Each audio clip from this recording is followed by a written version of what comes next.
BJP के senior leader और BJP आर्यन डेवलपमेंट यूनिट सेल के कन्वीनर संजय कुमार ने आज बीजेपी ऑफिस में प्रेस कॉन्फ्रेंस मुनक्किद की, जिसके जरिए उन्होंने कई सारे मसाइल उठाए और लेफ्टिनेंट गवर्नर मनोहर सिन्हा से ये अपील की है कि डीडीसी मेंबरान की तरह काउंसलरों को भी सिक्योरिटी के साथ प्रोटोकॉल दिया जाए। इस प्रेस कॉन्फ्रेंस में पार्टी के मीडिया इंचार्ज डॉक्टर प्रदीप के साथ शारदा कुमारी ने भी शिरकत की।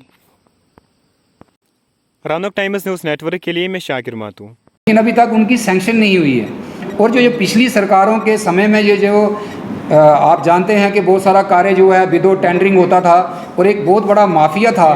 मैं आपको बताऊंगा कि अगर आप खुद भी, आप सभी मीडिया बंधुओं से भी आग्रह करूंगा कि आप खुद जाके देखें कि जो नाला जिसकी कंस्ट्रक्शन बार बार हर साल होती है वो बार बार टूटता है और इस बार 4 जगह से वो नाले की दीवारें जो हैं पूरी की पूरी पानी में बह गई हैं। इतना जो है घटिया क्वालिटी का कार्य उन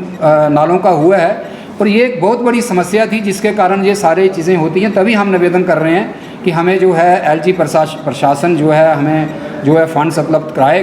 म्यूनसिपल कौंसिल हूँ, कमेटी हूँ या कॉरपोरेशन हूँ, ताकि एक अच्छे तरीके से जो अब कार्य कंक्रीट ड्रेन्स जो बन रही हैं वो शहर के नाले कंक्रीट्स बने, ताकि आने वाले दिनों में ऐसी समस्या ना हो। वार्ता हमने की है अपने भारतीय जनता पार्टी के हमारे अर्बन लोकल बॉडी सेल की ओर से। हमने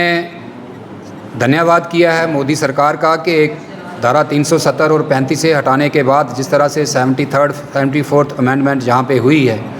और ग्रास रूट जो गवर्नेंस है वो उसको मजबूत किया गया है। लोगों के घर घर तक पहुँचने का जो प्रयास है वो एलजी एडमिनिस्ट्रेशन कर रही है। लेकिन कश्मीर की मानसिकता वाले कुछ ब्यूरोक्रेट्स जो ऑफिसर हैं वो नहीं चाहते हैं कि लोगों तक इसका लाभ पहुँचे। इसलिए बहुत सारी, जैसे अभी दोनों कॉरपोरेशन, हमारी कश्मीर की कॉरपोरेशन है चाहे जम्मू की कॉरपोरेशन है, उनमें तो अमेंडमेंट हुई हैं, लेकिन कौंसल्स और कमेटीज़ में अभी ये सारी 74th की जो अमेंडमेंट्स हुई हैं, चाहे वो एक्ट की अमेंडमेंट हूँ चाहे दूसरी अमेंडमेंट हूँ, जो डिपार्टमेंट्स कौंसल और कमेटीज़ के अंडर आने हैं, उनका कार्य जो है नहीं हुआ है। तो हम आपके माध्यम से यही निवेदन करते हैं एलजी साहब से कि वो बहुत अच्छा प्रयास जो है जम्मू कश्मीर में कर रहे हैं कि लोगों तक जो है ग्रास रूट गवर्नेंस पहुँचे।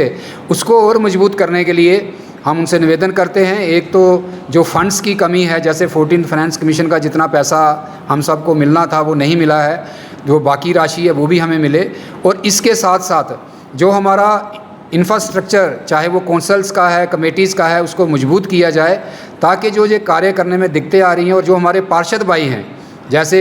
सभी आपने देखा है जो अभी डीडीसी के मेंबर बने हैं, उनका एक प्रोटोकॉल सेट हुआ है और उनको पूरी सुविधाएं जो दी जा रही हैं, ऐसे ही काउंसलर्स का भी पूरा ध्यान रखा जाए और उनकी सिक्योरिटी हो, चाहे उनके प्रोटोकॉल की बात हो। हम चाहते हैं कि जल्द से जल्द जो है ये सारी चीज़ें की जाएं,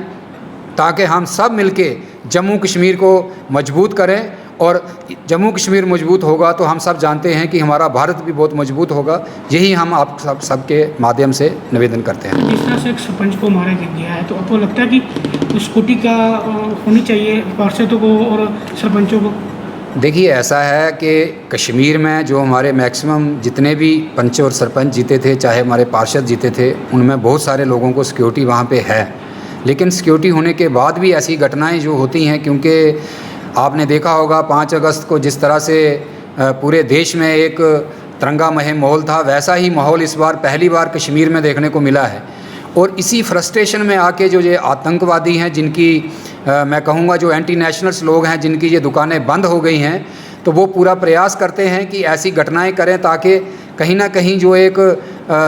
भारत को मजबूत करने की बात, जम्मू कश्मीर यूटी को मजबूत करने की बात जो हो रही है, उसमें